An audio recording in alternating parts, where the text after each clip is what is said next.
임대 아파트에 살면서 뭐가 그렇게 아까워?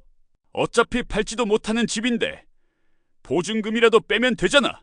반지하 임대 아파트의 거실에 아들의 고함이 울려 퍼졌습니다. 형광등이 깜빡이는 습한 공간, 69 한분자는 벽에 등을 기댄 채 떨고 있었습니다. 34 아들 태석의 얼굴은 술기운과 분노로 붉게 달아올라 있었고 그의 손이 허공으로 올라가는 순간 뒤에 서 있던 며느리 지아가 숨을 삼켰습니다. 짝 하는 소리와 함께 어머니가 바닥에 주저앉았고 거실에는 무거운 침묵이 내려앉았습니다. 평생을 아들 하나만 바라보며 살아온 여인이 시장 청소를 하며 손톱 밑에 때가 끼도록 일한 그 어머니가 왜 이런 일을 당해야 했을까요? 매일 같이 임대 아파트 살면서 뭘 그렇게 아까워라며 어머니를 무시하던 아들과 며느리. 하지만 그들은 모르고 있었습니다. 이 순간 바닥에 주저앉은 한분자의 입에서 나온 단 한마디가 모든 것을 바꿔놓을 거라는 것을. 사연 시작하기 전에 구독과 좋아요를 눌러주시면 기분 좋은 일이 생기실 겁니다. 항상 응원해주시는 모든 분들께 감사드립니다. 서울 외곽 어느 반지하 방이었습니다. 형광등이 윙윙 울어대는 소리가 습기 찬 공기를 더욱 무겁게 만들었죠.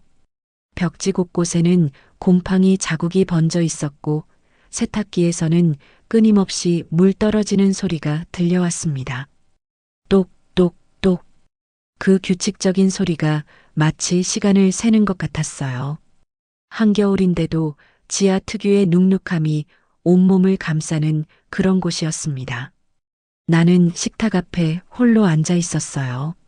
앞에 놓인 미역국은 이미 차갑게 식어 기름기가 하얗게 굳어 있었죠. 아침에 끓인 국이 저녁이 되도록 그대로였습니다. 숟가락을 들었다가 다시 내려놓기를 반복하다가 결국 눈가에 눈물이 맺혔어요. 입술을 깨물며 참으려 했지만 훌쩍이는 소리가 새어나왔습니다. 69, 내일이면 칠순이 되는 나이였습니다. 평생을 아들 하나 보고 살아온 세월이 차가운 국 한 그릇에 다 담겨 있는 것 같았죠. 19에 시집와서 23세 아들을 낳고 30대 중반에 남편을 잃고 그 후로는 오로지 아들만 바라보며 살았어요. 시장에서 채소 다듬는 일, 식당에서 설거지하는 일, 공장에서 부품 조립하는 일. 닥치는 대로 일했습니다. 손톱 밑에 늘때가 끼어 있었고 허리는 구부정해졌지만 아들이 대학 가는 것을 보는 날까지 버텼어요. 창밖에서 발소리가 들렸습니다. 계단을 내려오는 구두 소리였죠. 나는 급히 눈물을 닦았어요. 식은 국을 다시 데워야 하나 싶어 일어서려다가 다시 주저앉았습니다. 어차피 또 혼자 먹을 거라는 생각이 들었으니까요. 새벽 2시가 되어서야 현관문이 덜컥 열렸습니다. 태석과 지아가 들어왔어요. 둘 다 술에 취해 있었죠. 비싼 향수 냄새와 술 냄새가 뒤섞여 좁은 공간을 가득 채웠습니다. 지하의 하이힐이 바닥에 부딪히는 소리가 날카롭게 울렸어요. 아, 진짜 임대주택 냄새가 여기까지 올라오네. 지아가 코를 막으며 인상을 찌푸렸습니다. 그녀의 명품 핸드백이 현관 바닥에 툭 떨어졌어요. 태석은 비틀거리며 거실로 들어오다가 내가 차려놓은 미역국을 보더니 발로 탁자 다리를 걷어찼습니다. 그릇이 덜그럭 소리를 내며 흔들렸고 국물이 조금 넘쳤어요. 엄마, 또 혼자 밥 먹고 울고 있었어? 나이 먹을수록 왜 이렇게 찌질해지는 거야? 아들의 목소리에는 짜증과 경멸이 섞여 있었습니다. 나는 고개를 들지 못했어요. 손등으로 눈물을 훔치기만 했죠.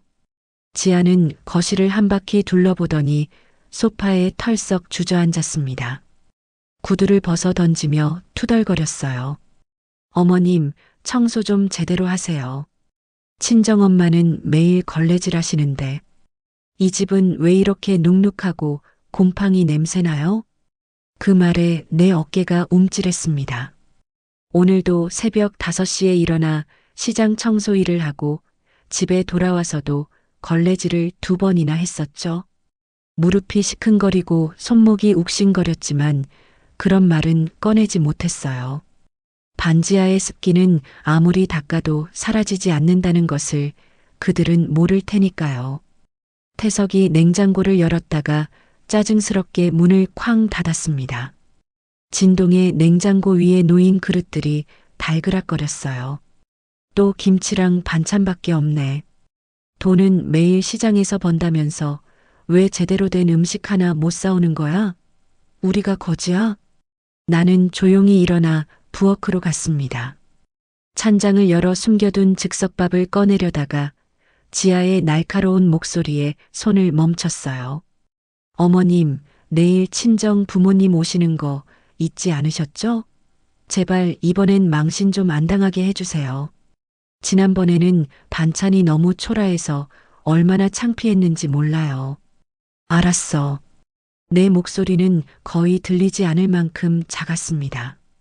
지아의 친정 부모님이 올 때마다 나는 며칠 전부터 준비했지만 늘 부족하다는 소리만 들었어요. 그들이 원하는 것은 내가 줄 수 없는 것들이었으니까요. 34년 전 태석을 낳던 날의 기쁨이 아직도 생생한데 언제부터 이렇게 되었을까요? 남편이 산업재해로 세상을 떠난 후 혼자 키운 아들이었습니다. 새벽부터 밤늦게까지 닥치는 대로 일해서 대학까지 보냈었죠. 졸업식 날 학사모를 쓴 아들을 보며 얼마나 울었던가요? 그런데 지금은 아들 얼굴을 제대로 쳐다볼 수도 없게 되었습니다. 태석이 안방으로 들어가며 던진 말이 가슴에 비수처럼 꽂혔어요. 참, 다음 달 카드값 500만 원 정도 나올 것 같은데 엄마가 좀 처리해줘. 나 지금 사업 자금 때문에 바빠서 이번 사업 성공하면 다 갚을게. 500만 원. 내가 석 달을 일해도 못 버는 돈이었습니다. 나는 대답하지 못했어요. 지난달에도 300만 원을 대신 갚아줬는데 또 500만 원이라니. 시장에서 번 돈으로는 턱도 없는 금액이었죠. 그래도 거절할 수 없었습니다. 아들이 사업한다고 하면서부터 늘 이런 식이었고 나는 늘 어떻게든 돈을 마련했으니까요. 남의 집 김장을 대신 해주고 새벽 시장에서 박스를 나르고 그렇게 번 돈을 모두 아들에게 줬습니다. 지아가 안방으로 들어가기 전 마지막으로 한마디 더 던졌어요. 어머님, 그리고 제가 지난번에 말씀드린 금목걸이 있잖아요. 친정엄마 생신 선물로 드려야 하는데 이번 주까지 준비해 주세요. 최소한 300만 원짜리는 돼야 체면이 서요. 그건 너무 비싼데. 에이, 어머님도 참. 며느리 체면이라는 게 있잖아요. 그것도 못 해주시면 저는 어떻게 친정의 얼굴을 들고 다니라는 거예요? 임대 아파트라도 보증금은 있잖아요. 안방 문이 쾅 닫혔습니다. 그 소리가 내 가슴을 때리는 것 같았어요. 나는 홀로 남은 거실에서 한참을 서 있었습니다. 형광등이 깜빡이기 시작했어요. 수명이 다 되어가는 형광등처럼 내 삶도 그렇게 깜빡이고 있는 것 같았죠. 식탁으로 돌아온 나는 차가운 미역국을 한 숟가락 떠먹었습니다. 목구멍으로 넘기기가 힘들었어요. 국그릇을 내려놓고 두 손으로 얼굴을 감쌌습니다. 손가락 사이로 눈물이 흘러내렸어요. 그리고 아주 작은 목소리로 거의 속삭이듯 중얼거렸죠. 그래도 내 자식이니까. 그 말이 나 자신을 위한 것인지 아니면 스스로를 설득하려는 것인지 알 수 없었습니다. 다만 그렇게라도 되뇌지 않으면 견딜 수 없을 것 같았어요. 내가 낳은 자식, 내가 젖을 먹이고 키운 자식이니까. 그 사실 하나만으로도 모든 것을 참아야 한다고 믿었습니다. 창밖에서는 지하철이 지나가는 소리가 들렸어요. 덜컹거리는 진동이 반지하 방 전체를 흔들었죠. 벽에 걸린 액자가 비뚤어지고 찬장의 그릇들이 달그락거렸습니다. 나는 일어나 액자를 바로잡을 힘도 없었어요. 그저 식은 국 앞에 앉아 눈물만 훔치고 있었습니다. 부엌 한쪽에는 오래된 달력이 걸려 있었어요. 거기에는 빨간 펜으로 동그라미가 쳐진 날짜가 하나 있었죠. 태석 생일이라고 적혀 있었습니다. 34년 동안 한 번도 빠뜨리지 않고 챙긴 날이었어요. 올해도 아들 생일상을 차려줄 생각이었죠. 비록 아들은 기억도 하지 못하겠지만 나는 기억하니까요. 그날의 고통과 기쁨을, 처음 아기 울음소리를 들었을 때의 감격을 말이에요. 세탁기에서 떨어지는 물방울 소리가 계속 들렸습니다. 마치 시간이 흘러가는 소리 같았어요. 나는 그 소리를 들으며 생각했죠. 언제까지 이렇게 살아야 하는 걸까? 언제까지 참아야 하는 걸까? 벽시계가 새벽 3시를 가리켰습니다. 안방에서는 아들 부부의 코 고는 소리가 들려왔어요. 나는 천천히 일어나 내 작은 방으로 들어갔습니다. 이불을 뒤집어 쓰고 누웠지만 잠은 오지 않았어요. 천장에 물 얼룩을 바라보며 또 눈물이 흘렀습니다. 하지만 대답은 들리지 않았어요. 오직 차가운 형광등 불빛만이 나를 내려다보고 있을 뿐이었죠. 반지하 방의 밤은 그렇게 깊어만 갔습니다. 아침 6시, 내 낡은 휴대폰에서 연체 문자가 연달아 울렸습니다. 가스비, 수도세, 전기세, 그리고 인터넷 요금까지 모두 한 분자 명의로 되어 있는 것들이었죠. 화면에 뜬 연체 금액을 보며 나는 한숨을 내쉬었습니다.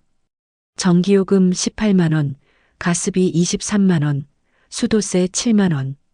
지난달에도 겨우겨우 막았는데 이번 달은 더 막막했어요. 부엌으로 나가니 아들이 이미 일어나 있었습니다. 정장을 차려입고 거울 앞에서 넥타이를 매고 있었죠. 비싼 양복이었어요. 나는 조심스럽게 말을 꺼냈습니다. 태서가 이번 달 공과금이.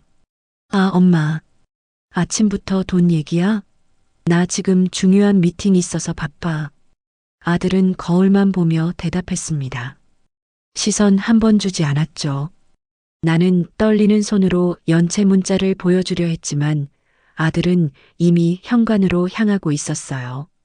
그래도 전기가 끊기면, 임대주택이면서 뭘 그렇게 유난이야. 임대라서 팔지도 못하면서. 그 말에 내 가슴이 철렁 내려앉았습니다. 임대주택? 아들은 늘 그렇게 말했죠. 이 집이 임대라서 아무 가치도 없다고, 팔 수도 없는 쓸모없는 집이라고 말이에요. 태석이 나간 후 며느리가 거실로 나왔습니다. 명품 파자마를 입고 있었는데 그것만 해도 내 석 달치 생활비는 될 것 같았죠. 지아는 커피를 내리며 투덜거렸어요. 어머님, 또 시장 나가세요? 나이도 있으신데 그런 허드렛 일은 그만하시죠. 일하는 게 건강에 좋아서. 내 대답은 힘이 없었습니다. 사실 시장 청소 일을 그만두면 당장 생활비조차 마련할 수 없었죠. 하지만 그런 말은 할 수 없었어요. 며느리 앞에서 돈이 없다는 말을 하면 또 어떤 모욕을 당할지 몰랐으니까요. 지아가 냉장고를 열었다가 인상을 찌푸렸습니다. 또 김치랑 된장만 있네요. 제 친구들은 시어머니가 매일 새로운 반찬 만들어준다는데. 그 말을 들으며 나는 새벽 4시에 일어나 담근 김치를 떠올렸어요. 배추 한 포기 사는 것도 아까워서 시장에서 버려지는 겉잎을 모아 만든 김치였죠. 하지만 그런 사정을 며느리가 알 리 없었습니다. 그리고 어머님, 제가 말씀드렸던 금목걸이 준비는 되셨어요? 친정엄마 생신이 다음 주거든요. 그게 너무 비싸서. 어머님도 참. 임대 아파트면 보증금이라도 좀 빼서 쓰시면 되잖아요. 지아의 말에 나는 입술을 깨물었습니다. 보증금이라니요. 이 집이 정말 임대라면 좋겠다는 생각이 들었어요. 하지만 진실을 말할 수는 없었습니다. 아직은 때가 아니었으니까요. 휴대폰이 또 울렸어요. 이번엔 세탁기 렌탈 회사였습니다. 석 달째 연체라는 내용이었죠. 나는 황급히 전화를 끊었지만 지아가 이미 눈치챈 듯 했어요. 설마 세탁기 렌탈비도 못 내신 거예요? 아니, 매일 시장에서 일한다면서 그 돈은 다 어디에 쓰시는 거예요? 나는 대답하지 못했습니다. 그 돈은 모두 아들의 카드값을 갚는데 들어갔으니까요. 지난달엔 300만 원, 그 전달엔 250만 원. 매달 늘어나는 카드값을 대신 갚느라 정작 내 생활비는 하나도 남지 않았죠. 지아가 한숨을 쉬며 핸드폰을 들었습니다. 여보, 나야. 어머님이 또 돈 때문에 그러시네. 임대 아파트 살면서 왜 이렇게 돈이 없는지 모르겠어. 전화 너머로 아들의 목소리가 들렸어요. 짜증 섞인 목소리였죠. 그냥 무시하고 나와. 나도 지금 바빠. 지아가 전화를 끊고 나를 쳐다봤습니다. 그 눈빛에는 경멸이 가득했어요. 어머님, 솔직히 말씀드릴게요. 이 나이에 돈도 없으면서 왜 자꾸 민폐만 끼치세요? 임대라서 팔지도 못하는 집에 살면서. 임대. 그 단어가 귀에 못처럼 박혔습니다. 내 가슴속 깊은 곳에서 무언가가 끓어오르는 것을 느꼈어요. 하지만 꾹 참았습니다. 아직은 아니었으니까요. 오후가 되어 나는 시장으로 나갔어요. 청소 일을 하면서도 계속 아들과 며느리의 말이 머릿속을 맴돌았습니다. 특히 임대라서 팔지도 못한다는 말이 계속 울려 퍼졌죠. 시장 바닥을 쓸면서 나는 생각했어요. 3개월 전에 받았던 그 통지서를. 장기 전세 아파트가 분양 전환된다는 내용이었죠. 그리고 한 달 전에 낸 분양대금. 평생 모은 돈과 남편의 산재 합의금까지 모두 털어서 낸 돈이었어요. 2주 전에는 드디어 등기가 내 이름으로 완전히 넘어왔습니다. 하지만 아들과 며느리는 전혀 모르고 있었죠. 내가 일부러 숨긴 것이었습니다. 왜 그랬을까요? 어쩌면 마음 한구석에서는 이미 알고 있었는지도 모릅니다. 언젠가 이 진실이 필요한 날이 올 거라는 것을요. 저녁이 되어 집에 돌아오니 아들과 며느리가 외출 준비를 하고 있었어요. 비싼 레스토랑에 간다고 했죠. 내가 차려놓은 저녁상은 쳐다보지도 않았습니다. 엄마, 우리 늦을 거니까 문 잠그고 자. 아, 그리고 내일 아침에 현금 좀 준비해둬. 급하게 쓸 데가 있어서. 얼마나? 한 200만 원 정도? 내 얼굴이 창백해졌습니다. 200만 원이라니. 통장에는 3만 원밖에 남아있지 않은데요. 그렇게 많은 돈은. 아니, 임대 아파트 보증금도 못 빼면서 뭐 하는 거야? 정말 답답하네. 태석이 짜증스럽게 현관문을 나갔습니다. 지아도 뒤따라 나가며 마지막 독침을 날렸죠. 어머님, 돈 없으면 없다고 하세요. 왜 자꾸 있는 척하면서 고생하세요? 어차피 임대라 재산도 아닌데. 문이 쾅 닫혔습니다. 나는 홀로 남은 거실에서 무릎을 꿇고 앉았어요. 눈물이 볼을 타고 흘러내렸지만 소리내어 울지는 않았습니다.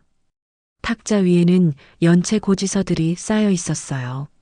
전기, 가스, 수도, 인터넷, 세탁기 렌탈. 모두 한 분자 명의였죠. 아들 내외는 자신들 명의로는 단 하나도 계약하지 않았습니다.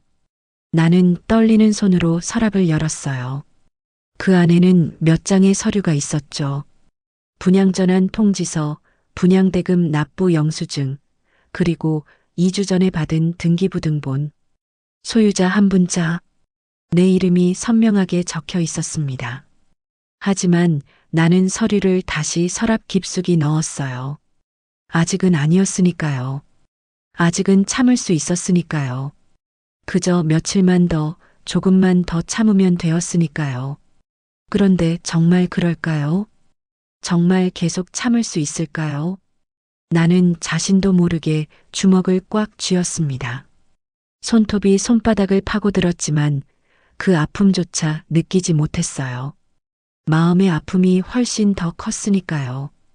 2025년 3월 15일 토요일 저녁이었습니다. 며느리의 생일상을 차리느라 나는 새벽부터 분주했어요. 비록 비싼 재료는 살 수 없었지만 정성만큼은 가득 담으려 했죠. 새벽 4시에 일어나 미역국부터 끓이기 시작했습니다. 소고기는 살 수 없어서 멸치로 육수를 냈어요. 미역은 전날 밤부터 불려놨던 것이었습니다. 3번이나 끓이고 식혔다를 반복해서 맑은 국물을 만들었고 잡채는 한 가닥 한 가닥 정성껏 볶아냈어요. 거실 탁자 위에는 화려한 꽃다발이 놓여 있었습니다. 아들이 며느리를 위해 준비한 것이었죠. 30만 원은 좋게 넘어 보이는 수입 장미들이었어요. 나는 그 꽃을 보며 씁쓸한 미소를 지었습니다. 내 생일에는 1,000원짜리 카드 하나 받아본 적이 없었으니까요. 저녁 7시가 되자 아들과 며느리가 외출해서 돌아왔습니다. 둘 다 고급 레스토랑에서 점심을 먹고 온 듯 했어요. 지아의 손에는 명품 쇼핑백이 여러 개 들려 있었죠. 어머님, 뭐 이렇게 초라하게 차리셨어요? 제 친구들 시어머니는 생일상에 한우에 랍스터까지 올린다던데. 지아의 첫마디가 내 가슴을 후벼 팠습니다. 아침부터 정성껏 준비한 상이 한순간에 초라한 밥상이 되어버렸죠. 나는 고개를 숙인 채 조용히 대답했어요. 미안해. 형편이 좀. 아니, 임대 아파트면 보증금이라도 있잖아요. 그것도 못 빼서 쓰는 거예요? 또 임대 타령이었습니다. 태석이 와인병을 열며 거들었어요. 엄마가 원래 좀 짜. 돈 있어도 안 쓰는 스타일이야. 그 말에 내 손이 미세하게 떨렸습니다. 지난달에 아들 카드값으로 300만 원을 대신 갚아준 게 불과 2주 전이었는데요. 하지만 아무 말도 하지 못했어요. 식사가 시작되었습니다. 지아가 와인잔을 들어 올리다가 실수로 테이블에 쏟았어요. 붉은 와인이 흰 테이블볼을 적시며 번져갔죠. 나는 황급히 일어나 행주를 가져오려 했습니다. 그런데 발이 걸려 살짝 비틀거렸어요. 아, 정말. 태석이 짜증스럽게 소리쳤습니다. 그리고는 손으로 탁자 위에 접시를 3개 쳤어요. 탁 하는 소리와 함께 접시가 흔들리며 미역국이 넘칠 뻔했죠. 엄마는 왜 맨날 이렇게 허둥대? 나이 먹을수록 왜 이렇게 민폐만 끼치는 거야? 나는 그 자리에 얼어붙었습니다. 아들의 손이 접시를 치는 순간 마치 내 뺨을 맞은 것처럼 얼얼했어요. 눈가가 뜨거워졌지만 꾹 참았습니다. 지아가 한숨을 쉬며 일어났습니다. 에휴, 생일 분위기 다 망쳤네. 어머님, 이거 치우고 새로 차려주세요. 그래, 알았어. 내 목소리는 거의 들리지 않을 정도로 작았어요. 무릎을 꿇고 바닥에 떨어진 국물을 닦으면서 복도 쪽에서 누군가의 시선을 느꼈습니다.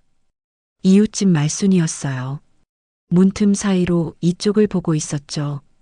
하지만 그저 안타까운 표정으로 바라볼 뿐이었습니다. 내가 새로 음식을 차리는 동안 아들과 며느리는 거실에서 텔레비전을 보고 있었어요. 둘이 나누는 대화가 부엌까지 들려왔습니다. 여보, 우리 언제까지 이런 임대 아파트에서 살아야 돼? 조금만 참아. 내가 이번 사업 성공하면 강남으로 옮길 거야. 그런데 어머님은 어쩔 거야? 같이 가실 건 아니잖아. 당연하지. 엄마는 여기 임대에 계속 있겠지. 어차피 팔 수도 없는 집인데. 그들의 대화를 들으며 나는 칼을 쥔 손에 힘이 들어갔습니다. 팔을 써는 칼날이 도마를 3개 내리쳤어요.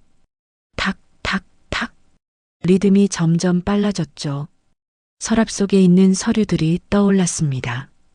분양전환 통지서, 납부 영수증, 그리고 내 이름이 선명하게 적힌 등기부등본. 이 집은 더 이상 임대가 아니었어요. 완전히 내 소유였죠. 하지만 왜 말하지 못하는 걸까요? 새로 차린 상을 들고 거실로 나가니 태석이 휴대폰으로 통화를 하고 있었습니다. 네, 사장님.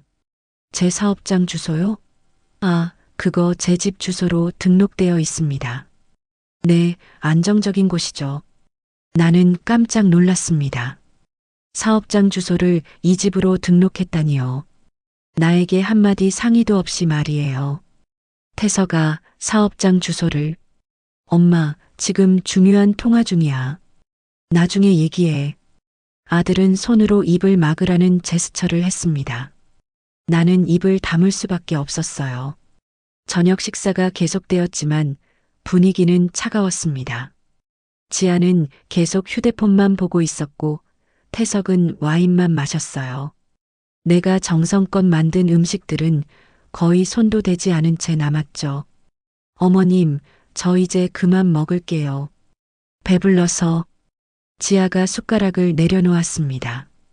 거의 한 숟가락도 먹지 않았는데 말이에요. 생일 케이크라도 먹고 가. 케이크는 아까 호텔에서 먹었어요. 어머님이 준비한 건 뭐예요? 나는 부엌에서 작은 케이크를 가져왔습니다. 동네 빵집에서 산 10,000원짜리 케이크였죠. 그것을 본 지아의 표정이 일그러졌어요. 이런 싸구려 케이크를요? 제 친구들한테 찍어서 올릴 수도 없겠네. 그 말에 태석이 케이크를 손으로 밀었습니다. 케이크가 테이블 끝으로 밀려났어요. 엄마도 참 센스가 없어. 이런 걸 누가 먹어? 내 눈에서 눈물이 핑 돌았습니다. 아침부터 케이크 값을 아끼려고 점심도 굶었는데요. 그 10,000원도 아까워서 한참을 망설이다 산 케이크였는데 말이죠. 밤이 깊어졌습니다.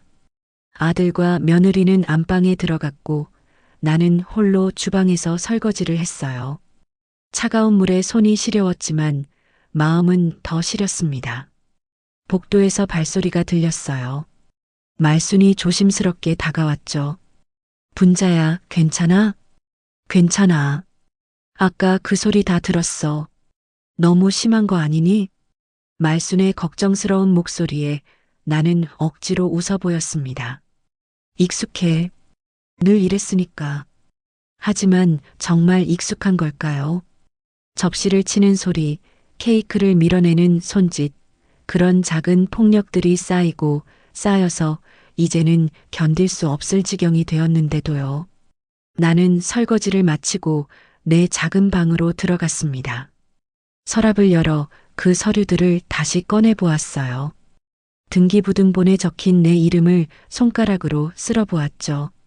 한 분자. 이 집의 진짜 주인은 나였습니다. 그런데 왜 이렇게 살고 있는 걸까요? 왜 매일 모욕당하고 무시당하고 작은 폭력들을 견디며 살아가는 걸까요? 나는 서류를 가슴에 안고 조용히 울었습니다. 하지만 그날 밤 마음속 깊은 곳에서 무언가가 변하기 시작했어요. 참을 수 있는 한계가 거의 다 왔다는 신호였죠. 2025년 3월 20일 금요일 저녁이었습니다. 나는 거실 창문 너머로 아들과 며느리가 택시에서 내리는 모습을 지켜보고 있었어요. 둘은 고급 호텔 레스토랑에서 저녁을 먹고 온 듯 했죠. 지아는 남편의 팔짱을 낀 채 행복한 표정으로 웃고 있었고 태석도 오랜만에 기분이 좋아 보였습니다. 나는 서둘러 부엌으로 가서 준비해둔 숭늉을 데웠어요. 그런데 현관문이 열리는 소리와 함께 들려온 대화가 내 손을 멈추게 했습니다. 오늘 정말 좋았어, 여보. 이런데 자주 왔으면 좋겠다. 곧 더 좋은데 데려갈게. 이번 사업만 성공하면. 둘의 행복한 목소리가 이상하게도 내 가슴을 더 아프게 만들었어요. 나는 언제 마지막으로 아들과 함께 외식을 했던가요? 거실로 들어온 지아가 구두를 벗으며 말했습니다. 어머님, 아직 안 주무셨어요? 숭늉 좀 데워놨어. 마시고 가. 괜찮아요. 호텔에서 디저트까지 다 먹고 왔거든요. 지아의 손목에는 새로운 명품 시계가 반짝이고 있었습니다. 적어도 500만 원은 넘어 보이는 것이었죠. 내가 그 시계를 보고 있자 태석이 자랑스럽게 말했어요. 내가 오늘 선물한 거야. 어때, 예쁘지? 나는 고개를 끄덕였습니다. 지난주에 200만 원을 달라고 해서 어렵게 마련해준 돈이 이렇게 쓰인 건가 싶었죠. 태석이 냉장고에서 맥주를 꺼내며 말했습니다. 엄마, 그런데 집 관리비는 냈어?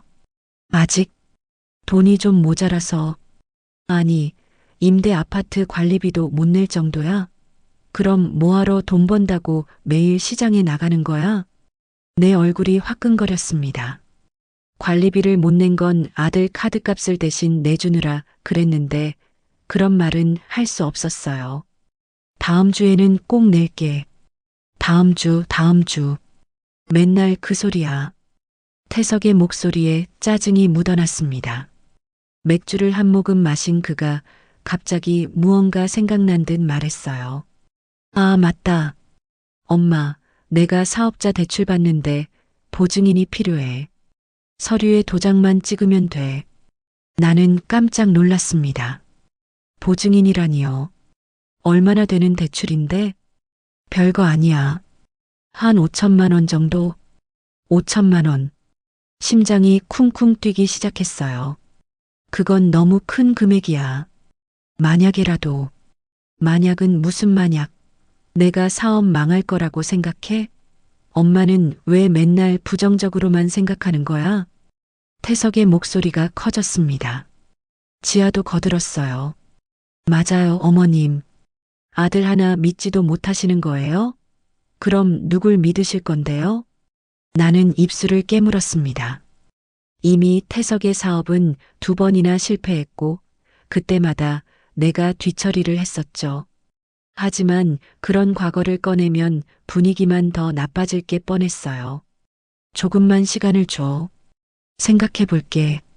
그 순간이었습니다. 태석이 맥주캔을 탁자에 3개 내려놓았어요. 쾅 하는 소리가 거실에 울려 퍼졌죠. 생각은 무슨 생각? 엄마는 정말 나를 못 믿는구나. 내가 이렇게 열심히 사는데 엄마 하나 제대로 도와주지 못하니? 태석이 자리에서 벌떡 일어났습니다.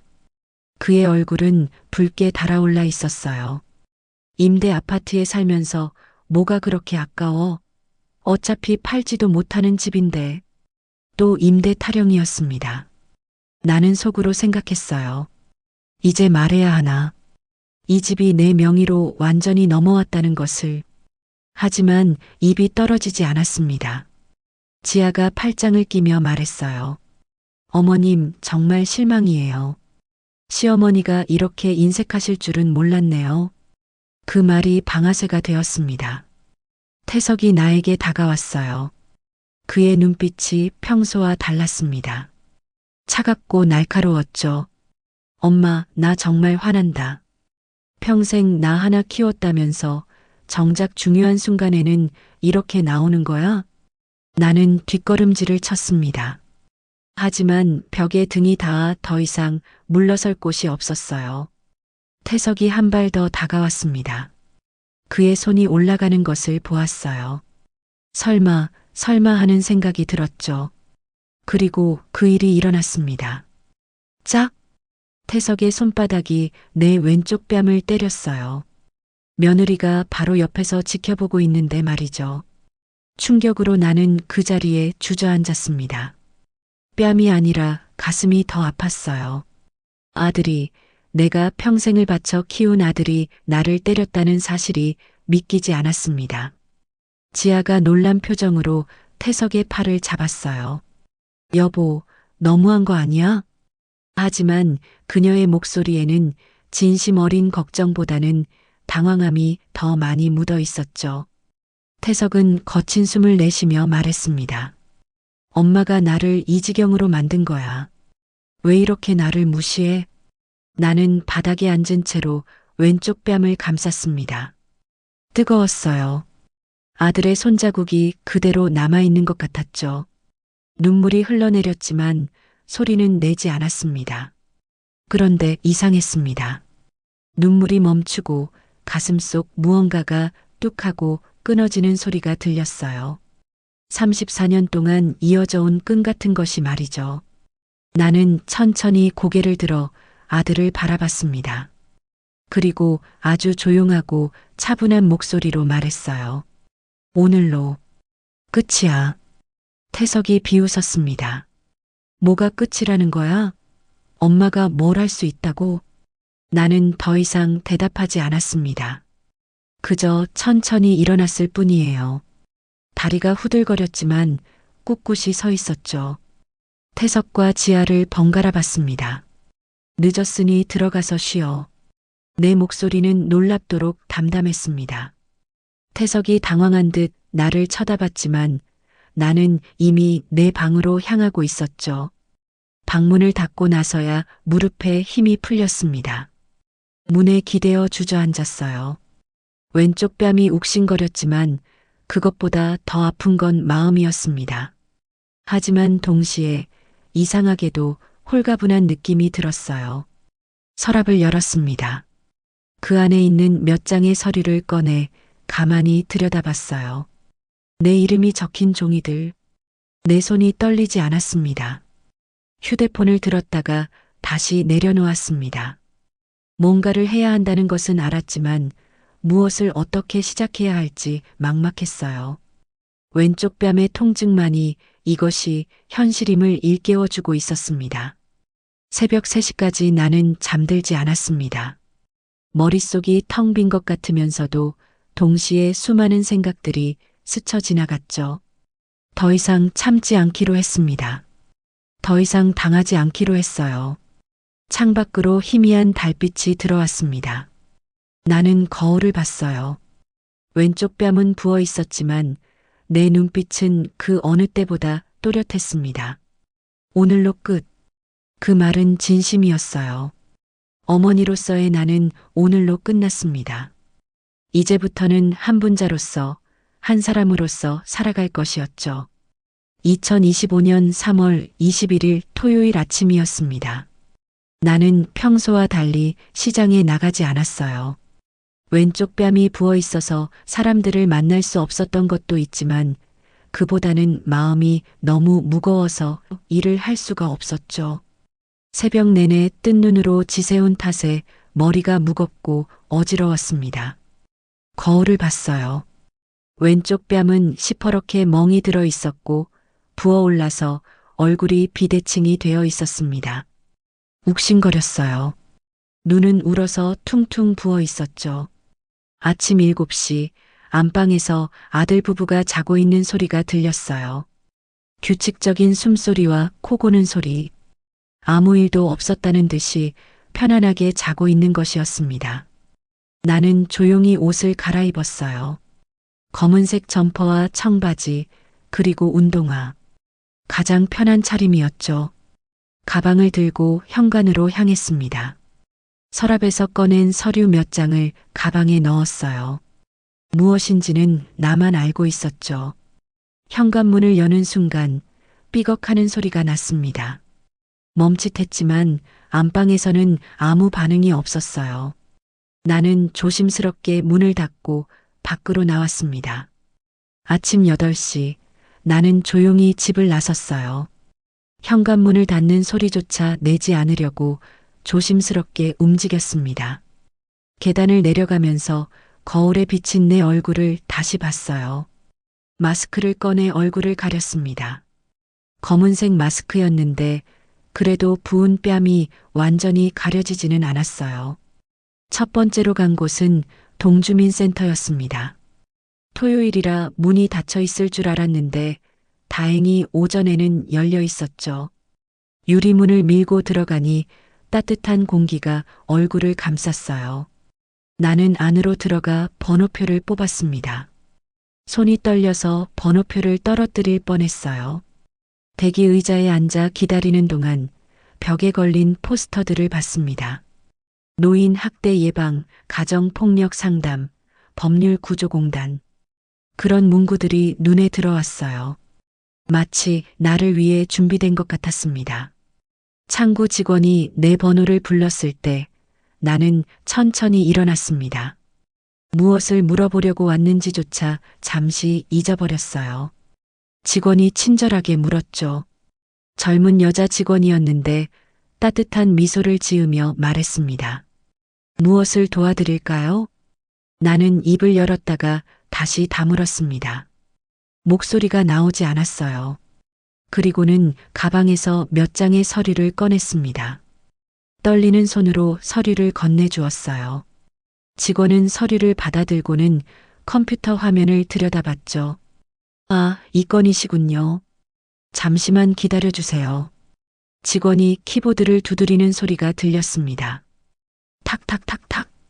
그 소리가 이상하게 크게 들렸어요. 나는 그저 가만히 서 있었습니다.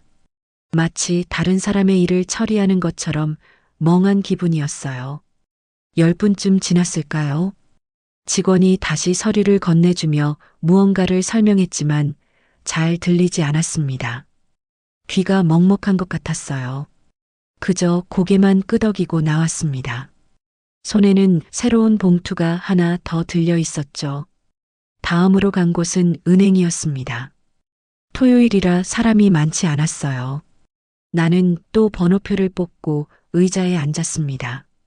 전광판의 숫자가 바뀌는 것을 멍하니 바라봤죠. 32번, 33번, 34번. 마침내 내 번호인 35번이 불렸어요. 은행 직원과의 상담은 30분이나 걸렸습니다.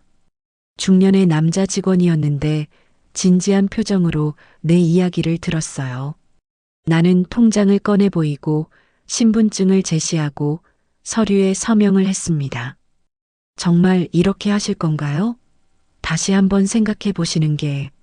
직원이 걱정스럽게 물었지만 나는 단호하게 고개를 끄덕였어요. 목소리가 쉰 것처럼 갈라져 나왔습니다. 네, 확실합니다.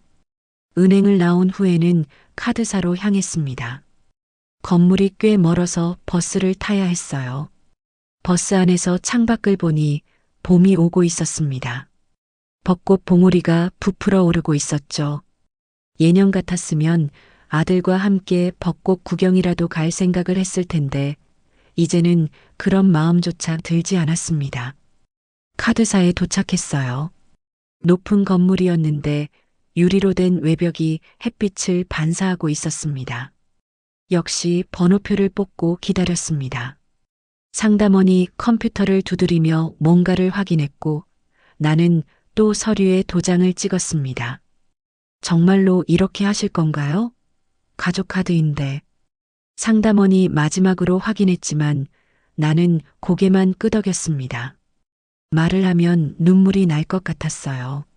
집으로 돌아오는 길에 말순을 만났습니다. 그녀는 시장에서 장을 보고 오는 길이었죠. 양손 가득 비닐봉지를 들고 있었어요. 내가 마스크를 쓰고 있는 것을 보고 걱정스럽게 물었습니다. 분자야, 무슨 일 있어? 오늘 시장에 안 나왔다며?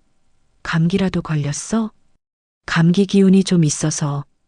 거짓말이었지만 진실을 말할 수는 없었어요. 말순이 내 눈을 뚫어지게 쳐다봤습니다. 그녀의 눈에는 의심과 걱정이 가득했어요. 정말 괜찮아? 뭔가 달라 보이는데. 눈이 부어 있는 것 같은데? 괜찮아. 그냥 좀 피곤해서 그래. 말수는 뭔가 더 묻고 싶어 했지만 내가 대화를 피하는 것을 눈치채고는 그만뒀어요. 그래, 푹 쉬어. 무슨 일 있으면 꼭 연락해. 알았지? 나는 고개를 끄덕이고 서둘러 자리를 떴습니다. 말순의 시선이 등 뒤에서 느껴졌지만 돌아보지 않았어요. 집에 도착하니 오후 2시가 넘어 있었습니다. 현관문을 열자 지아의 목소리가 들렸어요. 거실에서 텔레비전을 보고 있었던 것 같았습니다. 어머님, 어디 다녀오셨어요? 잠깐 나갔다 왔어. 무슨 일로요? 토요일인데. 시장도 안 가시고. 나는 대답하지 않고 내 방으로 들어갔습니다. 지아가 뒤에서 뭐라고 말했지만 듣지 않았어요. 방문을 닫고 가방을 내려놓았죠. 그 안에는 오늘 받아온 서류들이 들어 있었습니다. 저녁이 되자 태석이 방문을 두드렸어요. 노크 소리가 조심스러웠습니다. 엄마, 저녁 안 먹어? 배가 안 고파? 아니, 어제 일 때문에 삐진 거야? 내가 좀 화가 나서 그랬잖아. 엄마도 너무한 거 아니야? 그가 어제 일을 가볍게 넘기려는 것이 역겨웠습니다. 내 뺨을 때려놓고 그게 단순히 화가 나서 그랬다는 말로 끝낼 일인가요? 하지만 나는 아무 말도 하지 않았어요. 엄마, 문 좀 열어. 얘기하자. 피곤해. 내일 얘기해. 태석이 한숨을 쉬며 발걸음을 돌렸습니다. 거실에서 지아에게 투덜거리는 소리가 들렸어요. 엄마가 왜 저러지? 혹시 사채라도 쓴 건 아니야? 글쎄요. 오늘 어디 다녀왔다는데 좀 이상하긴 해요. 아니면 보이스피싱? 요즘 노인들 많이 당한다던데. 둘의 대화를 들으며 나는 씁쓸하게 웃었습니다. 사채, 보이스피싱? 그들은 상상도 못할 거예요. 내가 오늘 무엇을 했는지, 왜 그런 곳들을 다녀왔는지 말이죠. 밤이 깊어졌습니다. 나는 침대에 누워 천장을 바라봤어요. 왼쪽 뺨은 여전히 욱신거렸고 마음은 텅 빈 것 같았죠. 하지만 동시에 묘한 안도감도 들었습니다. 뭔가가 시작되었다는 느낌이었어요. 가방에서 휴대폰을 꺼냈습니다. 화면을 켜니 부재중 전화가 몇 통 와 있었어요. 모르는 번호였죠. 내일 다시 확인하기로 하고 전화를 내려놓았습니다. 창밖으로 보름달이 보였어요. 구름 한 점 없는 맑은 밤하늘이었죠. 나는 달을 보며 생각했습니다. 이제 돌아갈 수 없는 강을 건넜다고. 무엇이 기다리고 있을지 모르지만 더 이상 예전처럼 살 수는 없다고 말이에요. 그날 밤 나는 오랜만에 깊은 잠에 빠졌습니다.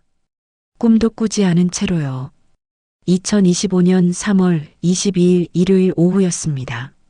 나는 내 방에서 오래된 일기장을 꺼내 들었어요. 30년 넘게 써온 일기장이었죠.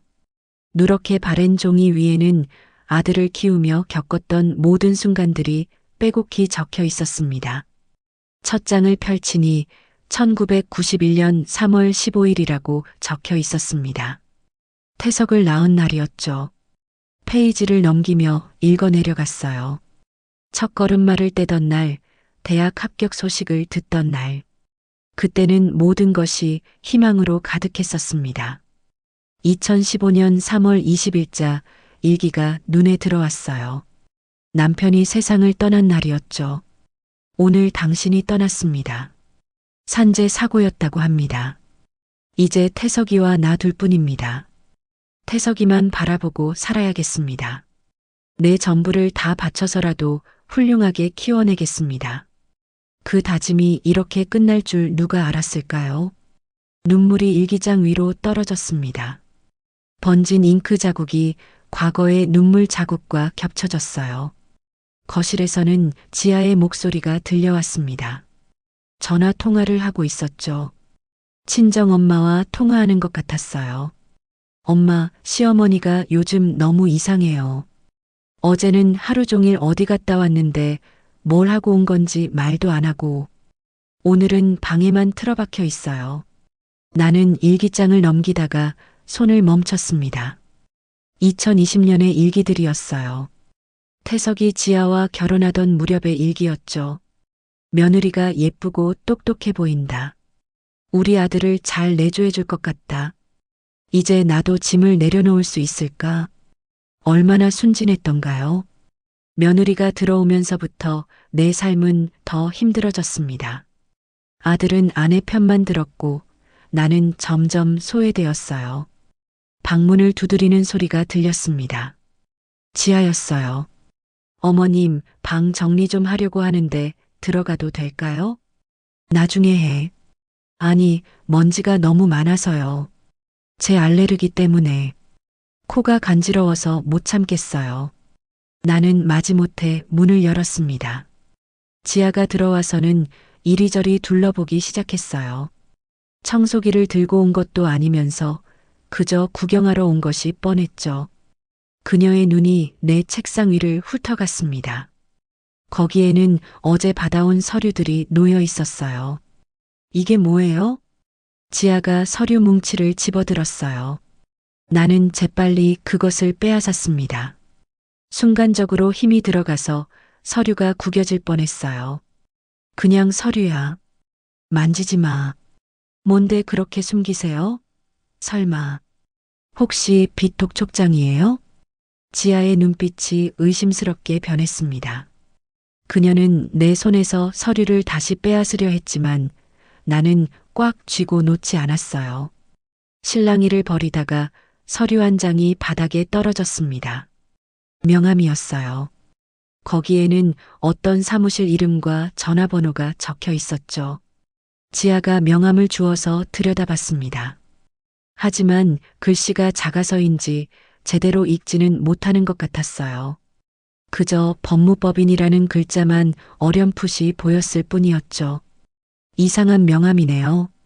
어머님, 혹시 무슨 일 있으세요? 법무법인이라니, 설마 고소라도 당하신 거예요? 아무 일 없어.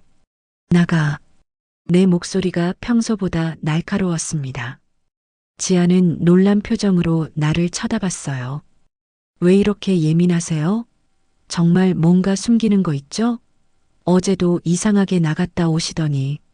그녀가 나가자마자 나는 서랍을 열어 서류들을 안에 넣었습니다. 그런데 그중 한 장이 또 떨어졌어요. 등기부등본 복사본이었죠. 나는 황급히 그것을 주워 서랍 깊숙이 밀어 넣었습니다. 하지만 지아가 그걸 받는지는 확실하지 않았어요. 저녁이 되자 태석이 퇴근해서 돌아왔어요. 지아가 바로 남편에게 달려가 뭐라고 속삭였죠. 태석의 표정이 굳어졌습니다. 엄마, 뭔가 숨기는 거 있어? 없어. 지아가 봤대. 이상한 명함이랑 서류들. 그냥 은행 서류야. 통장 정리하려고. 태석이 의심스러운 눈빛으로 나를 바라봤습니다. 정말이야? 요즘 노인들 사기 많이 당한다던데 혹시 누가 접근한 거 아니야? 전화 금융 사기나 보이스피싱 같은 거. 나는 대답하지 않고 부엌으로 갔어요. 저녁 준비를 하는 척 했지만 사실 손은 계속 떨리고 있었죠. 칼을 잡은 손에 힘이 들어가지 않았어요. 뒤에서 태석과 지아가 수군거리는 소리가 들렸습니다. 저 늙은이가 무슨 재산이 있다고 서류를 그렇게 숨겨? 그러게요. 임대 아파트 살면서 설마 사채라도 쓴 건 아니겠죠? 또 임대 얘기였습니다. 나는 칼을 쥔 손에 힘이 들어갔어요. 그들이 알고 있는 것과 진실 사이의 간극이 너무나 컸죠. 이 집이 이미 내 명의로 완전히 넘어왔다는 것을 그들은 꿈에도 모르고 있었습니다. 밤 10시가 되었습니다. 나는 부엌으로 갔어요. 가스레인지 위에 오래된 냄비를 올리고 그 안에 일기장을 한 장씩 찢어 넣었습니다. 환풍기를 켜고 불을 붙였어요. 종이가 타는 냄새가 좁은 부엌을 가득 채웠죠. 일기장이 타들어가는 것을 보며 나는 생각했습니다. 30년의 세월이 이렇게 재가 되어 사라지는구나. 거실에서 발소리가 들렸어요. 태석이 부엌 입구에 서서 나를 지켜보고 있었죠. 그의 표정은 더욱 의심스러워 보였습니다. 엄마, 뭐 태우는 거야? 무슨 냄새야? 종이 타는 냄새 아니야? 오래된 영수증이야. 정리하는 중이야. 태석은 냄비 안을 들여다보려 했지만 이미 대부분 재가 되어 있었어요. 검은재만 남아 있었죠. 아마도 내가 증거를 없애고 있다고 생각하는 모양이었습니다. 엄마, 정말 이상해. 뭔가 숨기는 거 있지? 범죄라도 저지른 거야? 나는 대답하지 않았어요. 그는 모르죠. 이미 모든 것은 다른 곳에 안전하게 보관되어 있다는 것을. 사진과 중요한 기록들은 이미 디지털로 백업해 두었다는 것을. 이 일기장은 단지 과거와의 작별일 뿐이라는 것을요. 일기장이 다 타고 난 후 나는 쟤를 비닐봉지에 담으며 중얼거렸습니다. 미안하다, 여기까지야. 그 말이 죽은 남편에게 하는 것인지, 과거의 나 자신에게 하는 것인지, 아니면 아직도 가슴 한구석에 남아있는 모성애에게 하는 것인지 나도 잘 모르겠었어요. 어쩌면 그 모든 것에 대한 작별 인사였는지도 모릅니다.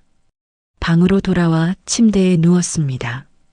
천장을 바라보며 내일 해야 할 일들을 생각했어요. 아직 끝나지 않았습니다. 아니, 이제 시작일 뿐이었죠. 서랍 속에 있는 서류들이 머릿속에 떠올랐어요. 그 서류들이 곧 모든 것을 바꿔놓을 거였습니다. 휴대폰이 진동했어요. 문자 메시지였죠. 발신자는 오늘 낮에 전화했던 그 번호였습니다. 내일 오전 10시에 뵙겠습니다라는 간단한 내용이었어요. 하지만 나는 그것을 읽고 바로 삭제했습니다. 혹시라도 아들이나 며느리가 볼까 봐서요. 새벽 1시가 되었는데도 잠이 오지 않았습니다. 왼쪽 뺨은 이제 많이 나았지만 마음의 상처는 여전히 아팠어요. 나는 조용히 일어나 서랍을 열었습니다. 그 안에서 한 장의 종이를 꺼냈죠. 거기에는 내 이름이 선명하게 적혀 있었습니다. 한분자, 이 집의 진짜 주인. 등기부등본을 가슴에 품고 다시 누웠어요. 내일이면 모든 것이 달라질 거예요. 아들과 며느리는 아직 모르고 있지만 폭풍은 이미 시작되었습니다. 나는 그 종이를 가슴에 품고 눈을 감았어요. 이번엔 정말로 잠들 수 있을 것 같았습니다. 내일을 위해 힘을 비축해야 했으니까요. 2025년 3월 23일 월요일 오전 10시였습니다. 나는 공인중개사 사무실에 앉아 있었어요.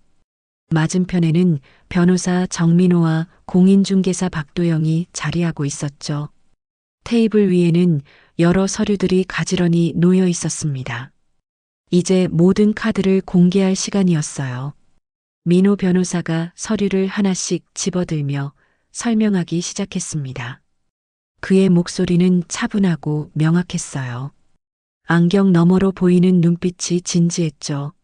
한분자님, 모든 준비가 완료되었습니다.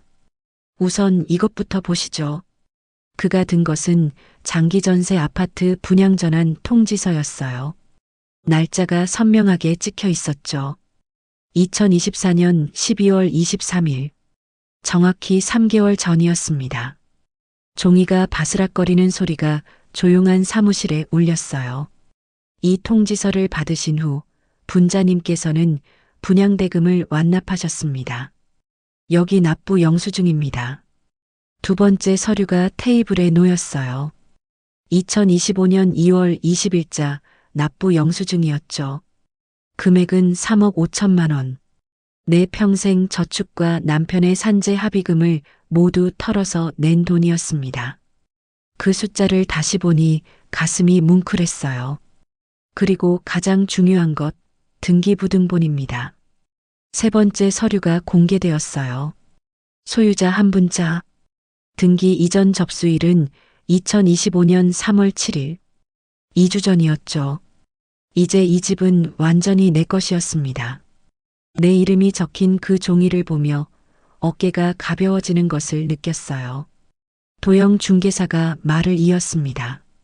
그녀는 40대 중반의 여성으로 단정한 정장을 입고 있었어요. 태석 씨와 지아 씨는 이 사실을 전혀 모르고 계시죠? 네, 모릅니다. 계속 임대라고만 알고 있어요. 나는 담담하게 대답했습니다. 내 목소리가 이렇게 차분할 수 있다는 것이 스스로도 신기했어요. 변호사가 고개를 끄덕이며 다음 서류를 꺼냈습니다. 폭행 사건 직후 제출하신 접근금지 가처분 신청이 받아들여졌습니다. 여기 결정문입니다. 법원에 도장이 찍힌 결정문이었어요. 태석은 나에게 100m 이내로 접근할 수 없다는 내용이었죠. 그 종이 한 장이 나를 지켜줄 방패가 되어줄 거였습니다. 그리고 노인학대 신고도 정식으로 접수되었습니다. 분자님이 제공하신 녹음 파일과 사진이 결정적인 증거가 되었어요. 내가 그날 밤 몰래 켜놓았던 휴대폰 녹음이었습니다. 태석이 나를 때리는 소리, 욕설, 그리고 지하에 조롱하는 목소리까지 모두 담겨 있었죠. 왼쪽 뺨에 멍 사진도 찍어두었었어요. 증거가 있다는 것이 이렇게 든든할 줄은 몰랐습니다. 이삿짐은 어떻게 되었나요? 내가 조심스럽게 물었어요. 변호사가 미소를 지으며 대답했습니다. 보관 창고에 안전하게 위탁했습니다. 여기 영수증입니다. 재물손괴 시비를 피하기 위한 조치였죠. 나는 영수증을 받아들었습니다. 태석과 지하의 짐이 모두 그곳에 있을 거예요. 그들이 외출한 사이에 업체를 불러 처리했었죠. 모든 것이 계획대로 진행되고 있었습니다. 민호 변호사가 마지막 서류를 꺼냈어요. 그의 표정이 더욱 진지해졌습니다. 매매계약서입니다. 이미 계약금도 받으셨고 잔금 일정도 확정되었습니다. 내가 이 집을 판다는 사실, 그것도 태석과 지아는 꿈에도 모를 거예요. 임대라고 믿고 있으니까요. 계약서에 찍힌 도장을 보니 이제 정말 돌이킬 수 없는 강을 건넜다는 실감이 났습니다. 가족 카드는 모두 해지하셨죠? 도영 중개사가 확인했어요. 나는 고개를 끄덕였습니다. 네, 토요일에 다 정리했어요. 공과금 명의도 변경 신청했고요. 사업자 주소 사용동의 철회 통지도 발송했습니다. 태석 씨가 무단으로 사용한 것에 대한 법적 조치도 가능합니다. 민호 변호사가 서류를 정리하며 말했어요. 그의 목소리에는 확신이 담겨 있었습니다. 나는 깊게 숨을 들이쉬었습니다. 차가운 공기가 폐를 채웠어요. 이제 모든 준비가 끝났습니다. 더 이상 숨길 것도 참을 것도 없었죠. 말순 씨도 오시기로 했나요?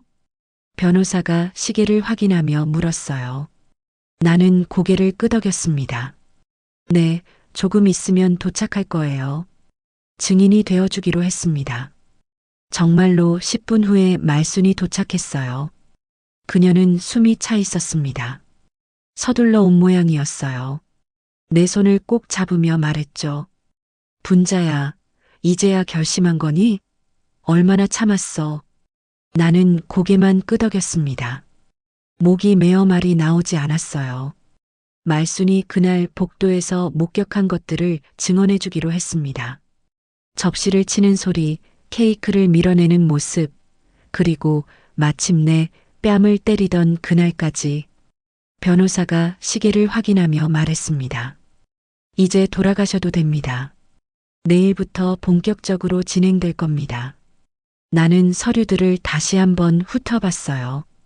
분양전환 통지서, 납부 영수증, 등기부등본, 접근금지 결정문, 노인학대 신고 접수증, 보관창고 영수증, 매매계약서, 모든 것이 완벽했습니다.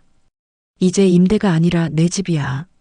내가 중얼거리자 도영 중개사가 따뜻한 미소를 지었습니다. 맞습니다. 완전한 소유권이 분자님에게 있어요. 아무도 빼앗을 수 없습니다. 집으로 돌아오는 길 나는 새로운 열쇠를 만지작거렸어요. 차가운 금속의 감촉이 현실적으로 느껴졌습니다. 오늘 저녁에 교체할 예정이었죠. 태석과 지아가 외출하는 순간을 노리고 있었습니다. 휴대폰이 울렸어요. 변호사였습니다. 한 가지 더 말씀드릴 게 있습니다. 태석 씨의 사업자 대출권, 보증 서류에 도장을 찍지 않으셨죠? 네, 거절했어요. 잘하셨습니다. 그 사업체가 이미 적자 상태더군요. 보증 섰으면 큰일 날 뻔했습니다. 전화를 끊고 나니 집이 보였습니다. 저 반지하방, 30년을 살았던 곳이었죠. 이제 곧 떠날 거예요.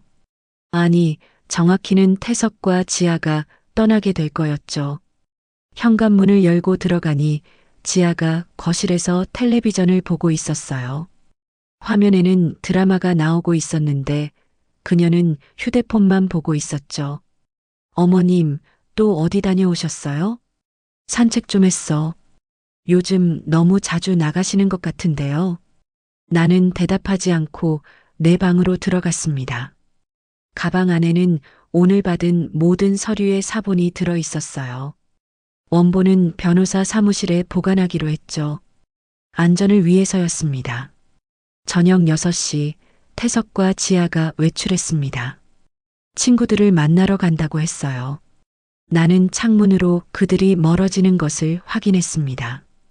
그리고는 준비해둔 전화번호로 연락했어요. 지금 와주세요.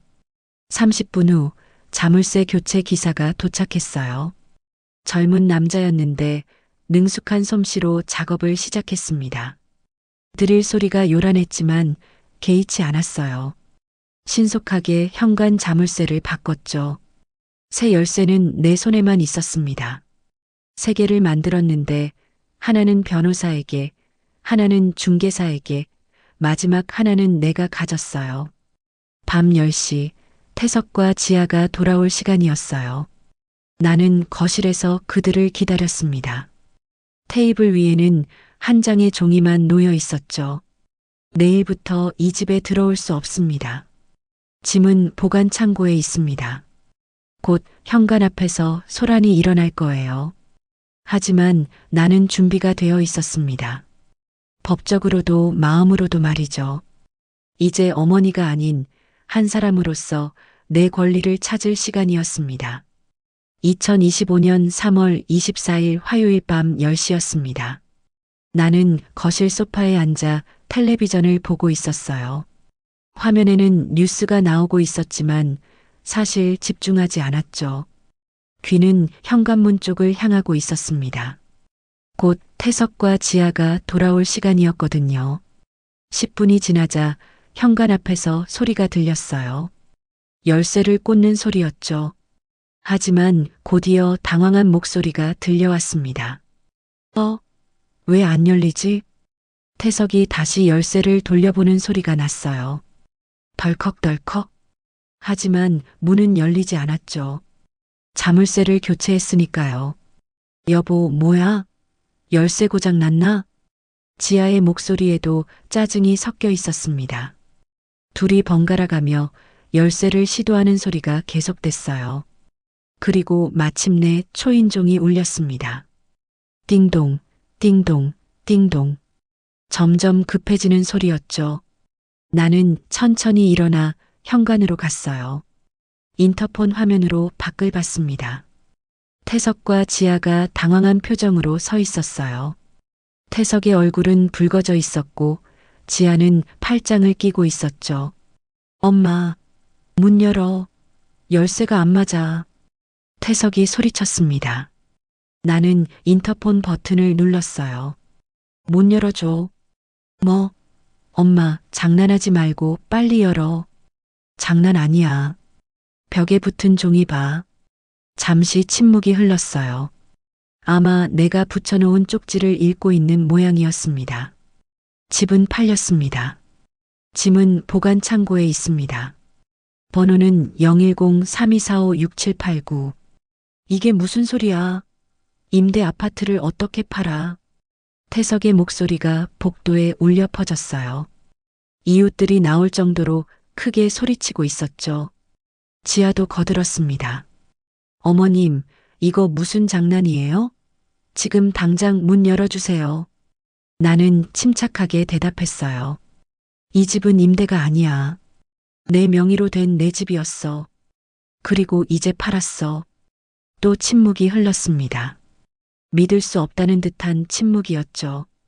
그리고 태석이 현관문을 두드리기 시작했어요. 쿵쿵쿵. 점점 세게 두드렸습니다. 엄마, 농담하지 마. 이 집은 임대라고. 내가 다 알아. 나는 가방에서 서류를 꺼냈어요. 등기부등본이었죠.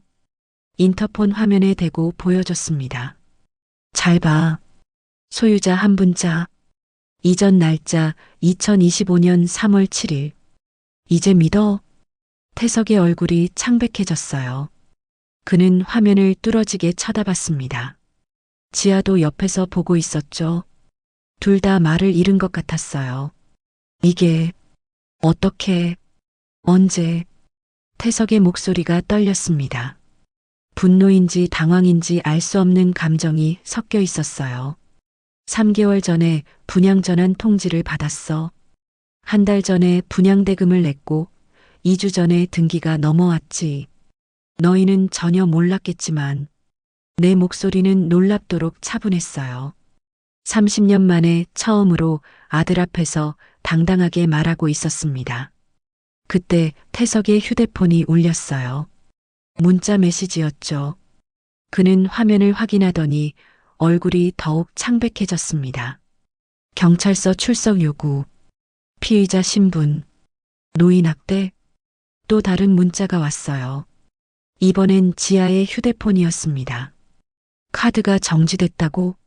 가족 카드가 왜? 나는 인터폰으로 설명했어요.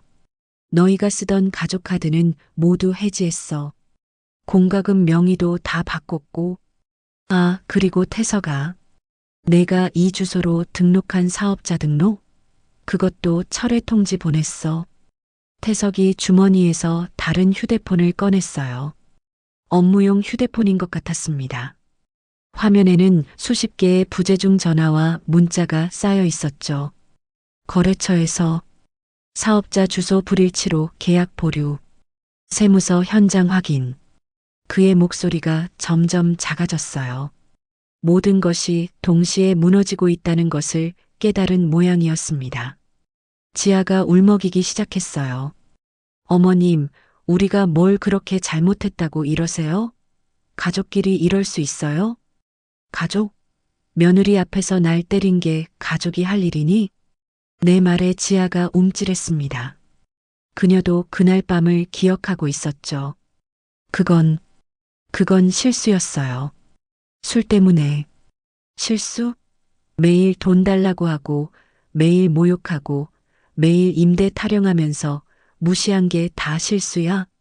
나는 인터폰에서 손을 뗐어요. 더 이상 대화할 필요가 없었습니다. 그때 복도에서 다른 소리가 들렸어요. 무거운 발걸음 소리였죠. 윤태석 씨죠? 경찰입니다. 노인학대 건으로 조사 좀 하셔야 할 것 같은데요. 경찰이 도착한 것이었어요. 내가 신고한 건 아니었지만 접근금지 명령을 위반했으니 자동으로 출동한 모양이었습니다. 아니, 이게 무슨... 저는 아무것도... 태석의 목소리가 떨렸어요. 경찰이 차분하게 설명하는 소리가 들렸습니다. 접근금지 명령이 내려져 있는데 이곳에 오신 것도 위반입니다. 일단 서까지 가시죠. 엄마, 엄마. 태석이 나를 불렀지만 나는 대답하지 않았어요. 대신 거실로 돌아가 소파에 앉았습니다. 복도에서 소란스러운 소리가 한참 들리더니 점점 멀어졌어요. 잠시 후 휴대폰이 울렸습니다. 지아였어요. 어머님, 저희가 어디서 자야 해요? 짐도 없고. 보관창고 번호 알려줬잖아. 거기서 찾아. 보관창고 비용은요? 너희가 내야지. 내가 왜 내? 전화를 끊었어요. 다시 걸려왔지만 받지 않았습니다. 밤이 깊어졌어요. 나는 창문으로 밖을 내다봤습니다. 봄밤의 공기가 차가웠지만 내 마음은 이상하게 따뜻했어요. 30년 만에 처음으로 내 집에서, 내 공간에서 나만의 시간을 보내고 있었습니다. 탁자 위에는 변호사가 준 서류들이 놓여 있었어요. 매매계약서, 잔금 일정표, 그리고 새로운 시작을 위한 계획서. 일주일 후면 이 집을 완전히 떠날 거예요. 그리고 작은 도시에서 새로운 삶을 시작할 거였죠. 내일 아침에는 은행에 가서 잔금을 받을 예정이었습니다. 1억 8천만 원. 그 돈으로 작은 전원주택을 사고 남은 돈은 노후 자금으로 쓸 계획이었어요. 처음으로 누구의 눈치도 보지 않고 내가 원하는 대로 쓸 수 있는 돈이었습니다. 휴대폰이 또 울렸습니다. 이번엔 모르는 번호였어요. 받아보니 태석의 거래처였습니다. 한분자님이시죠? 윤태석 씨 어머님? 네. 태석 씨가 진 빚이 있는데 이 주소로 되어 있어서 그건 제가 책임질 일이 아닙니다. 태석이와 직접 해결하세요. 전화를 끊었어요. 아마 이런 전화가 더 올 거예요. 하지만 이제는 내가 책임질 일이 아니었습니다. 새벽 2시가 되었는데도 잠이 오지 않았어요. 하지만 불면증 때문이 아니었습니다. 자유로움 때문이었죠. 처음으로 누구의 엄마도 누구의 시어머니도 아닌 그저 한분자로서 숨쉬고 있었어요. 나는 부엌으로 가서 따뜻한 차를 한 잔 만들었습니다. 국화차였어요. 예전에는 아들이 싫어한다고 마시지 못했던 차였죠. 향긋한 국화향이 코끝을 간지렸습니다. 차를 들고 창가에 서서 밖을 내다봤어요. 창밖에는 별이 보였습니다. 서울에서는 보기 힘든 별들이었는데 오늘따라 유난히 밝아 보였어요. 마치 나의 새로운 시작을 축하해 주는 것 같았습니다. 2025년 3월 31일 월요일 오전 10시였습니다. 나는 변호사 사무실에 앉아 있었어요. 일주일이 지났지만 태석과 지아는 여전히 현실을 받아들이지 못하고 있었죠. 오늘은 그들과 마지막으로 만나는 날이었습니다. 법적으로 모든 것을 정리하는 날이었어요. 민호 변호사가 서류를 정리하며 말했습니다. 한분자님 민사소송 준비가 모두 끝났습니다. 그동안 갈취당한 금액을 모두 계산해 봤어요. 테이블 위에 두꺼운 서류 뭉치가 놓였습니다. 내가 3년 동안 아들 카드값으로 대신 갚아준 돈, 명의도용으로 발생한 비용, 그리고 정신적 피해 보상까지 총액이 1억 3천만 원이었어요. 내가 평생 모은 돈보다 더 많은 금액이었죠. 이 정도 금액이라니 나도 놀랐습니다.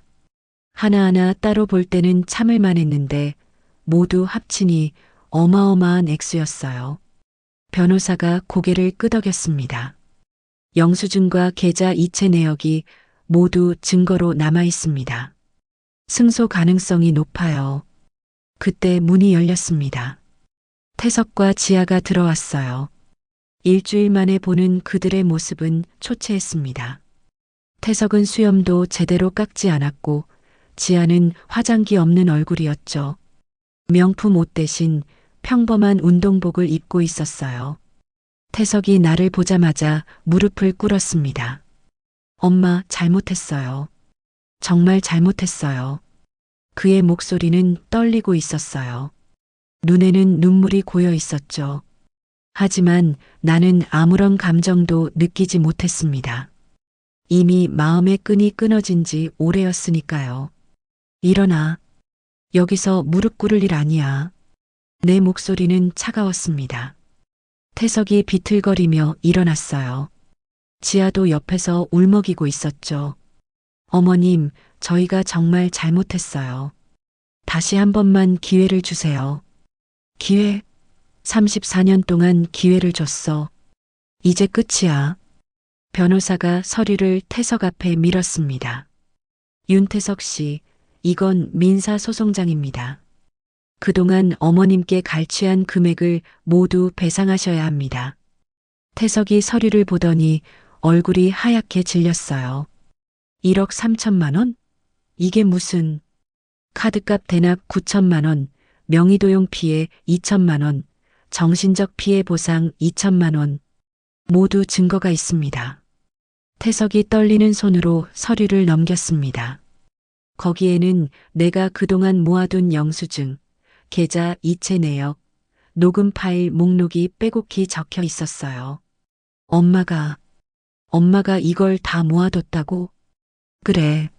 언젠가 필요할 것 같아서. 사실 처음부터 이런 날을 예상한 건 아니었어요. 그저 혹시 모르니까 모아둔 것이었죠.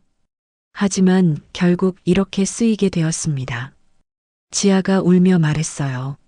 어머님, 저희 지금 갈 곳도 없어요. 보관창고 비용도 못 내서 짐도 못 찾고 친정에서도 절 받아주지 않아요. 그녀의 말이 진실이었을 거예요. 일주일 동안 그들은 찜질방과 고시원을 전전했다고 들었습니다. 하지만 나는 마음이 움직이지 않았어요. 그건 너희가 해결할 문제야. 변호사가 또 다른 서류를 꺼냈습니다. 그리고 이건 유언장입니다. 한분자님의 모든 재산은 사회복지재단에 기부됩니다. 태석 씨에게는 상속권이 없습니다. 태석이 충격을 받은 듯 비틀거렸어요. 엄마, 나는 아들이잖아. 유일한 아들이잖아. 아들, 며느리 앞에서 엄마를 때리는 게 아들이니? 내 말에 태석이 고개를 숙였습니다. 할 말이 없는 모양이었어요. 형사고소는 취하해 줄게. 노인학대로 정가자 되는 건 원하지 않으니까. 하지만 민사는 끝까지 갈 거야. 그리고 접근금지 명령은 계속 유효해. 태석이 울기 시작했어요. 34살 남자가 어린아이처럼 흐느꼈습니다. 엄마, 제발. 한 번만. 정말 잘할게요. 효도할게요. 이제 와서 효도? 늦었어. 나는 가방을 들고 일어났습니다. 더 이상 여기 있을 이유가 없었어요. 잠깐만요, 어머님. 지아가 내 팔을 잡았습니다. 그녀의 손이 차가웠어요. 저희 정말 반성하고 있어요.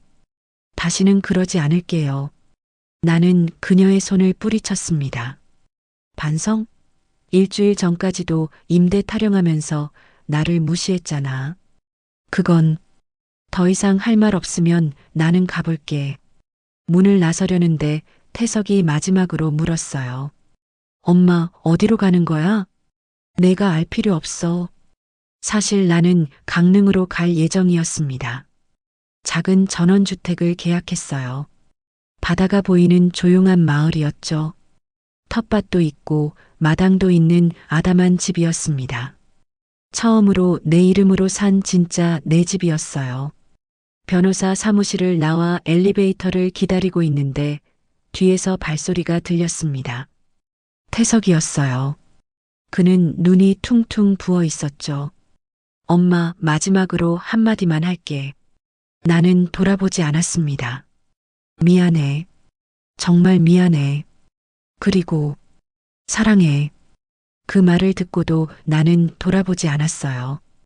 엘리베이터 문이 열렸고 나는 안으로 들어갔습니다. 문이 닫히는 순간 태석의 울음소리가 들렸지만 이미 내 마음은 떠난 뒤였어요. 건물을 나오니 봄 햇살이 눈부셨습니다. 거리에는 벚꽃이 만개해 있었어요. 사람들은 웃으며 지나갔고 세상은 평화로워 보였습니다. 나도 그 평화의 일부가 되고 싶었어요. 휴대폰이 울렸습니다. 말순이었어요. 분자야, 다 끝났니? 응, 끝났어. 수고했어. 이제 새로운 시작이네. 그래, 새로운 시작이야. 전화를 끊고 나는 미소를 지었습니다. 69년 인생에서 처음으로 진정한 자유를 느꼈어요. 더 이상 누구의 엄마도 누구의 시어머니도 아닌 그저 한 분자로서의 삶이 시작되는 순간이었습니다. 기차역으로 향하는 택시 안에서 창밖을 바라봤어요. 서울의 풍경이 스쳐 지나갔습니다. 30년을 살았던 도시였지만 이제는 작별할 시간이었어요. 강릉행 기차표를 꺼내 들었습니다. 오후 2시 출발. 새로운 삶으로 가는 티켓이었죠. 가슴이 설렜어요. 마치 어린 시절 소풍 가기 전날 밤처럼 말이에요. 2025년 5월 10일 토요일 오전이었습니다. 강릉 근교의 작은 마을, 내가 새롭게 정착한 곳이었어요. 창문을 열자 짭짤한 바닷바람이 들어왔습니다. 멀리서 갈매기 우는 소리가 들렸고 파도가 부서지는 소리도 희미하게 들려왔죠. 서울의 소음과는 전혀 다른 평화로운 소리들이었습니다. 텃밭으로 나갔어요. 한 달 전에 심은 상추가 파릇파릇하게 자라 있었습니다. 무릎을 꿇고 앉아 잡초를 뽑으며 흙냄새를 맡았어요. 이렇게 평온한 아침을 맞는 게 얼마만인지 모르겠습니다. 아니, 어쩌면 처음인지도 몰라요. 분자야, 차 마시러 안 올래? 옆집에 사는 말순이 울타리 너머로 손을 흔들었습니다. 그녀도 한 달 전에 이사 왔어요. 서울에서의 인연이 여기까지 이어진 것이었죠. 우리는 서로에게 의지가 되어주고 있었습니다. 말순의 집 마당에는 작은 테이블이 놓여 있었어요. 거기 앉아 국화차를 마시며 바다를 바라봤습니다. 수평선이 끝없이 펼쳐져 있었죠. 마치 내 앞에 펼쳐진 새로운 인생처럼 말이에요. 요즘 어떠니? 후회 없어? 말순이 조심스럽게 물었습니다. 나는 고개를 저었어요. 후회 없어. 오히려 더 일찍 이렇게 했어야 했어. 태석이한테서 연락은? 없어. 접근금지 명령이 아직 유효하니까.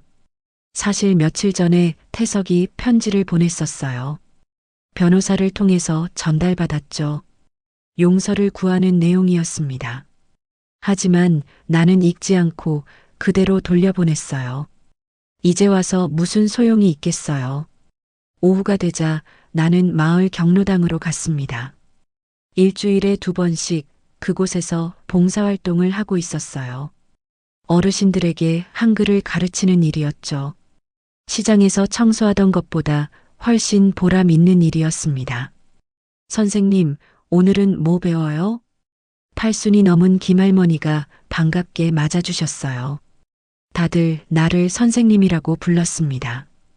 69살에 처음으로 선생님이 된 것이었죠. 오늘은 편지 쓰는 법을 배워볼까요?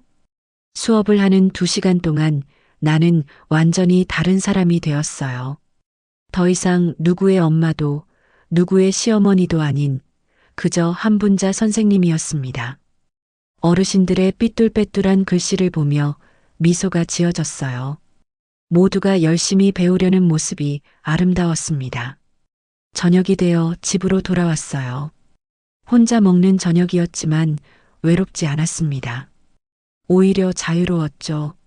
내가 먹고 싶은 것을 해 먹고, 내가 보고 싶은 텔레비전을 보고, 내가 자고 싶을 때 잘 수 있었어요. 이렇게 평범한 일상이 이토록 소중한 줄 몰랐습니다. 책상 서랍을 열었어요. 거기에는 통장이 하나 들어 있었습니다.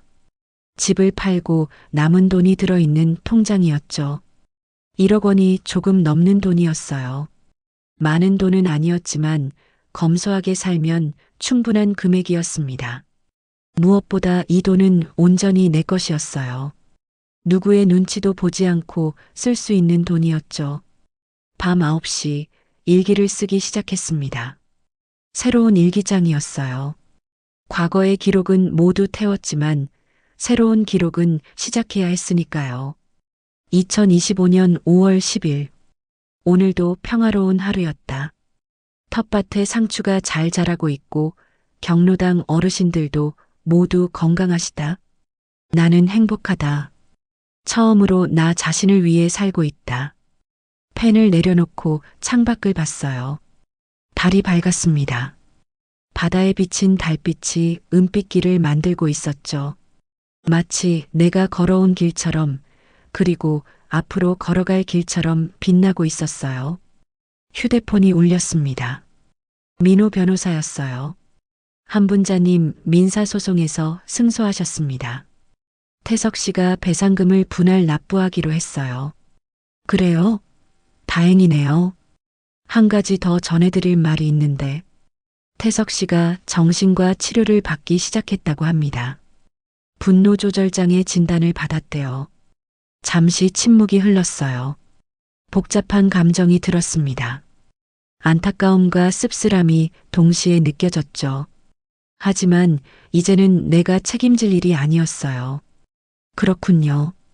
잘 치료받기를 바라요. 전화를 끊고 나서 한참을 생각에 잠겼습니다. 태석이 병을 가지고 있었다니. 어쩌면 나도 일찍 알아차렸어야 했는지도 몰라요. 하지만 이미 지나간 일이었습니다. 이제는 각자의 길을 가야 했어요. 다음 날 아침 나는 일찍 일어나 바닷가로 나갔습니다. 맨발로 모래사장을 걸었어요. 차가운 모래가 발가락 사이로 들어왔죠. 파도가 발을 적시고 물러갔습니다. 그 순간 문득 깨달았어요. 나는 오늘 어머니에서 한 사람으로 돌아왔어. 그 말을 소리내어 말했습니다. 바람에 날려가는 내 목소리를 들으며 미소 지었어요. 69년의 삶에서 가장 정직한 고백이었죠. 해가 떠올랐습니다. 붉은 태양이 수평선 위로 솟아오르는 것을 보며 두 팔을 벌렸어요. 짠바람이 온몸을 감쌌습니다. 자유로웠어요. 온전히 자유로웠습니다. 집으로 돌아오는 길에 우체통을 확인했어요. 편지 한 통이 들어 있었습니다. 발신인은 없었지만 필체로 알 수 있었어요. 태석이었죠. 잠시 망설이다가 편지를 뜯었습니다. 엄마, 이제야 깨달았습니다. 엄마가 얼마나 힘들었는지, 얼마나 외로웠는지, 용서를 구할 자격도 없다는 걸 압니다. 그저 건강하시기만을 빕니다. 언젠가 다시 엄마라고 부를 수 있는 날이 올까요? 사랑합니다. 편지를 다 읽고 접었어요. 가슴 한구석이 아렸지만 이상하게 시원하기도 했습니다. 언젠가는 용서할 날이 올지도 몰라요. 하지만 지금은 아니었습니다. 나는 아직 나 자신을 치유하는 중이었으니까요. 부엌으로 들어가 아침 준비를 시작했어요. 된장국을 끓이고 나물을 무쳤습니다. 혼자 먹는 밥상이었지만 정성껏 차렸어요. 이제는 나를 위해 사는 법을 배우고 있었으니까요. 창밖으로 갈매기가 날아갔습니다. 자유롭게 아무 구속 없이 날아가는 모습이 아름다웠어요. 나도 이제 그렇게 살 수 있었습니다. 한 분자로서, 한 사람으로서 말이에요. 한 사람이 자신의 삶을 되찾기까지 얼마나 오랜 시간과 고통이 필요했던가요?